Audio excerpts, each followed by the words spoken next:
Hey guys, very welcome back to the Manasvi vlog live. Live not live, this is a vlog. ठीक है। तो कई बार मैं खुद भूल जाती हूँ कि आप लोगों के सामने मैं लाइव में आ रही हूँ या ब्लॉग में आ रही हूँ। तो आज एक ऐसा वाक्य हुआ है गाइस, जिसे सुनकर आप भी दंग रह जाएंगे। इतनी इंटरेस्टिंग बात कि कोई इंसान सोचता है कि सामने वाले को बस वो अगेन एंड अगेन वो बेवकूफ़ बनता जाएगा और आप उसे बेवकूफ़ बनाते जाएंगे। तो चलिए इसी के बारे में हम आगे बात करते हैं और मैं बताती हूँ कि आज मेरे साथ क्या हुआ है। तो आज क्या था, कोर्ट में एक तारीख थी। मैं केस का वो नहीं बताऊँगी, जिक्र नहीं करूँगी, क्योंकि केस है मेरे सास ससुर और मेरे पति के ऊपर मेरी तरफ से डाला हुआ। तो आज उसके बयान थे और उन बयान में मेरे फादर का बयान होना था। तो मैं आज कोर्ट गई नहीं थी, मेरे पापा गए थे कोर्ट।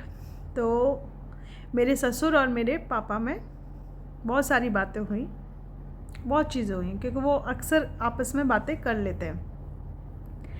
तो मेरे ससुर साहब गाइस यहाँ पे ये सोचते हैं कि रेखा और उसके माँ बाप बहुत छोटे बच्चे हैं कि उनकी बातों में, उनके बहकावे में आ जाएंगे। क्योंकि ये बहकावा आज से 4 साल पहले, मतलब 4 साल क्या, 2 साल पहले इस मकान में जब वो आए थे ये वादा करके कि हाँ वो कोशिश करेंगे मेरे और प्रदीप की लाइफ को वापस चलाने की। तो ये सारा वादा करके ही वो वापस आए थे इस घर में। तो अब उनका क्या कहना है कि हम तो अपनी बहू को कुम्हेर लेके जाएंगे। तो पापा जी, मतलब मैं पापा जी अपने ससुर साहब को बोलती हूँ, मिस्टर फतेह सिंह को बोलती हूँ मैं, कि फतेह सिंह जी, आपने क्या मेरे यहाँ माथे पे सी लिखा हुआ देखा है? बताइए, आपको लगता है मैं इतनी बड़ी बेवकूफ़ हूँ कि अपनी जॉब छोड़ के, अपना घर छोड़ के, मतलब जॉब इन द सेंस जो मैं अपने बच्चे को पाल रही हूँ वो जॉब, ठीक है, ये सब छोड़ के, मेरे बच्चे को पालना छोड़ के उसे पढ़ा रही हूँ यहाँ पे रख के। उसका एडमिशन मैंने अच्छे बड़े स्कूल में कराया है जो कि हमारे घर के पास में ही है। ये सब छोड़ के मैं आपके साथ चल दूँ कुम्हेर में? और चलो मैं चल भी लेती हूँ, तो इसकी क्या गारंटी है कि आप लोग मुझे अच्छे से रखेंगे?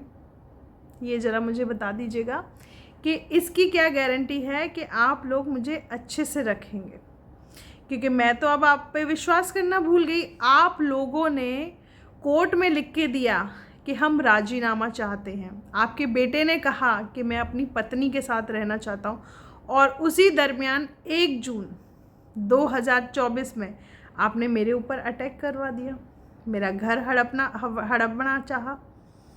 तो इतनी सारी चीज़ें, जब बच्ची मेरे पेट में रही उसको मारने की कोशिश की, फिर आप लोगों ने मेरे को धोखे से मेरे मम्मी के घर छोड़ा और आपने फिर मेरे पे केस फाइल किया कि मैं अपनी मम्मी के पास रहती हूँ, अपने ससुराल में नहीं रहना चाहती। सुनिए आप अपनी करतूतें। आज मैं सोशल मीडिया पे खुल के बोलूँगी, जो भी बोलूँगी आप लोगों के बारे में, क्योंकि आप लोग शायद ये समझ रहे हैं कि सपना और रेखा बेवकूफ़ हैं। सपना को वहाँ उसके घर वाले बेवकूफ़ बना रहे हैं, यहाँ तो मुझे बेवकूफ़ बना रहे हैं। अब ध्यान रख लीजिए, न तो सपना बेवकूफ़ बनेगी, न रेखा बेवकूफ़ बनेगी। और हम लोगों ने आपसे तौबा कर ली है, बहुत आगे बढ़ चुके हैं। स्पेशली मैं तो गाइज़ अपना बताऊं, मैं आगे बढ़ चुकी हूँ। मैं इनकी तरफ अब बस ठीक है, तुम जैसे हो तुम्हारी जगह हो, हाँ बस एक चीज़, न मैं अपना घर छोड़ूंगी और न मैं डिवोर्स दूंगी। ये मेरी टर्म्स एंड कंडीशंस हैं। आपको जैसे रहना है, जहाँ रहना है आप वहाँ रहें। तो इसलिए थोड़े पापा जी लगाम संभाल के बात किया कीजिए। मेरे माँ बाप, आप पापा ने मेरे फादर को क्या बोला आपने कि मैं उनका नाम भी नहीं लेना चाहती। एक बाप और बेटी में लड़ाई कभी नहीं करवा सकती। आप जानते ही नहीं हैं बाप और बेटी का कितना मजबूत रिश्ता होता है। बेटी अपने बाप को मुंह पे भी बुरा भला बोल देगी ना, तब भी बाप है ना उसे अपने सीने से अलग नहीं करता, तब भी उसे लगाए रखता है, क्योंकि बेटी में ही बाप की जान होती है। ठीक है, आपके पास बेटी नहीं है ना पापा जी, इसलिए आप ऐसे कर रहे हैं। मिस्टर फतेह सिंह कुंतल, तुम्हारे पास बेटी नहीं है, इसलिए तुम ऐसा करते हो। दूसरी चीज़ बता दे गाइस कि ये मेरे ख़ानदान के जितने भी लोग हैं बहुत ही क्रिमिनल माइंडेड हैं और इनका जो भी है सही आचरण नहीं रहता बहुओं के प्रति। ये लोग सोचते हैं कि बहू पैर की जूती होती है, उसे जितना चाहे यूज़ करो और जब फट जाए तो घर से उठा के फेंक दो। तो ऐसी सोच वाले परिवारों से, लोगों से कृपया करके गाइस आप लोग दूर ही रहा कीजिए, क्योंकि जब ऐसे टॉक्सिक लोग आपकी लाइफ में आते ना तो आपकी लाइफ में टॉक्सिसिटी बढ़ जाती है, नकारात्मक सोच आपकी बढ़ने लगती है और नकारात्मक सोच आप पर हावी होने लगती है, जो कि आपको बहुत गर्दिश में ले जाती है। तो बस यही था। आज इस वाक्य को सुन के बड़े मुझे हंसी आ रही है, तो मैंने सोचा आप लोग भी मेरी फैमिली हैं, आप लोगों के साथ भी शेयर कर लिया जाए, क्योंकि घर में अभी मैं अकेले बैठी हूँ, कुकू गई हैं अपनी डांस क्लासेस के लिए। तो सोचा कि आप लोगों को बताऊँ मैं इस बात को। और दूसरा ये कि मुझे बहुत खुशी हुई सपना का वीडियो देख के, सपना के रील्स देख के, वो जो कि मैंने काफ़ी टाइम पहले देख लिए हैं, तो बहुत खुशी हुई मुझे सीरियसली। और कहीं ना कहीं मुझे भी बहुत सारी चीज़ें सीखने को मिल रही हैं, ऐसा नहीं है। और देखो, मैं जिन लोगों से जो चीज़ सीखती हूँ ना, मैं उन लोगों को थैंक्स कहती हूँ। तो सपना से मुझे बहुत सारी चीज़ें सीखने को मिली। हालांकि दुनिया मैंने उससे ज़्यादा देख रखी है, मैंने उससे ज़्यादा दुनिया को भांप रखा है, लेकिन हाँ, उसे घर में रह के भी हर चीज़ की नॉलेज है। इस बात की बड़ी मुझे खुशी होती है। और उसके नए इस रूप का आप लोग तहे दिल से स्वीकार करेंगे और उसको सपोर्ट करेंगे। मैं यही कामना करती हूँ, उसकी बच्चों को सपोर्ट करेंगे और उसको चैनल को ग्रो होने के लिए भी सपोर्ट करेंगे, क्योंकि कहा ना मेरी तरह ही आरू ने कि हम लोग चाहते हैं कि सपना का 10 मिलियंस का चैनल बने। ये मेरी तहे दिल की इच्छा है। और मैं चाहती हूँ कि सपना जैसे पहले रील्स डालती थी एकदम क्लोज़अप में, अच्छे अच्छे मतलब कपड़े वगैरह पहन के, तो ऐसी फिर वापस डाले। रोकने वाले तो देखिए रोकते रहेंगे, बातें बनाने वाले बातें बनाते रहेंगे, लेकिन अब शायद सपना भांप चुकी है कि उसे कहाँ तक पहुँचना है और वहाँ तक वो पहुँच के रहेगी। क्योंकि जब कोई लड़की माँ बनती है ना तो वो बहुत स्ट्रॉन्ग बन जाती है। और लोग मुझे भी देख के कहते हैं कि मैं बहुत स्ट्रॉन्ग हूँ। तो गाइस मैं बता दूँ, मैं स्ट्रॉन्ग नहीं हूँ, मुझे परिस्थितियों ने स्ट्रॉन्ग बना दिया। तो ये वही औरत समझ सकती हैं जिनके साथ ऐसा हुआ है या जो ऐसी परिस्थिति में जी रही हैं। सपना ने ये सही बात कही है और मैं उसकी बहुत रेस्पेक्ट करती हूँ तहे दिल से। और आप लोगों से भी यही चाहती हूँ। और हाँ, पॉडकास्ट वाले सुन लिया होगा, आप लोगों के लिए कितना अच्छा बढ़िया ज़ोरदार तमाचा मारा है आप लोगों के मुंह पे। कई पॉडकास्ट वाली हैं मुझे भी टैग कर रही हैं, इंस्टाग्राम पे मुझसे बात करने की कोशिश कर रही हैं। तो प्लीज़ मुझसे दूर रहना, क्योंकि फिर मैं अर्थ का अनर्थ करने में टाइम नहीं लगाती। तो मुझसे प्लीज़ आप दूरी कायम रखें।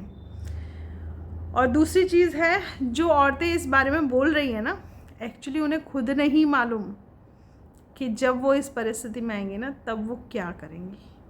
क्योंकि इस चीज़ को वही औरत समझ सकती है जिसके साथ हुआ है या हो रहा है। वंस अगेन, फिर एक और बार। और हाँ, हमारी अलका इस चीज़ में उतर चुकी है राजवीर को जस्टिस दिलाने में, तो हम लोग पूर्ण रूप से उसके साथ हैं। और अगर अलका यहाँ आती है मेरे पास तो मैं भी उसके साथ जाने के लिए तैयार हूँ। क्योंकि यार मतलब हमारे गिरेबान में झांकने के लिए बोल रहे हैं, पहले भाई कुछ लोग खुद के गिरेबान में झांक लो। इसलिए मैं ज़्यादा इस टॉपिक पे बात नहीं करना चाहती। मैं बस यही चाहती हूँ जितनी अकेली औरतें हैं ना, वो प्लीज़ अपने आप को स्ट्रॉन्ग बनाओ, रोना धोना छोड़ो, आगे की तरफ बढ़ो, अपने आप को फाइनेंशियली स्ट्रॉन्ग करो। क्योंकि जब इंसान फाइनेंशियली स्ट्रॉन्ग होता है ना तो वो टेंशन फ्री हो जाती है उसकी लाइफ। हाँ, अकेलापन है उसको कोई नहीं भर सकता भगवान के अलावा, लेकिन हाँ कि फाइनेंशियली अगर स्ट्रॉन्ग हो जाते हैं ना तो हम कई चीज़ें ऐसी होती है जो हमारी सॉल्व हो जाती है। तो मैं यही चाहती हूँ, अकेली औरतों को खुद इंडिपेंडेंट होना चाहिए, स्ट्रॉन्ग होना चाहिए और अपने बच्चों का अच्छा ख्याल रखने के लिए अच्छा स्वास्थ्य होना भी बहुत ज़रूरी होता है। तो इसी के साथ मिलते हैं नेक्स्ट व्लॉग में। आज नो कुकिंग, नो कुकू के साथ कोई मस्ती वस्ती नहीं, क्योंकि कुकू ऑलरेडी अपनी क्लासेस गई हुई हैं। तो बस इसी के साथ मिलते हैं नेक्स्ट व्लॉग में। और आप प्लीज़ मुझे बताइएगा आपको मेरी सोच कैसी लगती है और सारी चीज़ें कैसी, मतलब सारी चीज़ें इन द सेंस जो मैं व्लॉग में दिखाती हूँ, कुकिंग और भी कुकू से नोक झोंक ये सब कुछ। और मेरी तरफ से once again happy father's day, क्योंकि एक बाप और बेटी में इतना मजबूत रिश्ता होता है कि उसे कोई नहीं तोड़ सकता। हाँ, बशर्त बाप अपना होना चाहिए, इलीगल बाप नहीं होना चाहिए। ठीक है, तो love you all of you guys.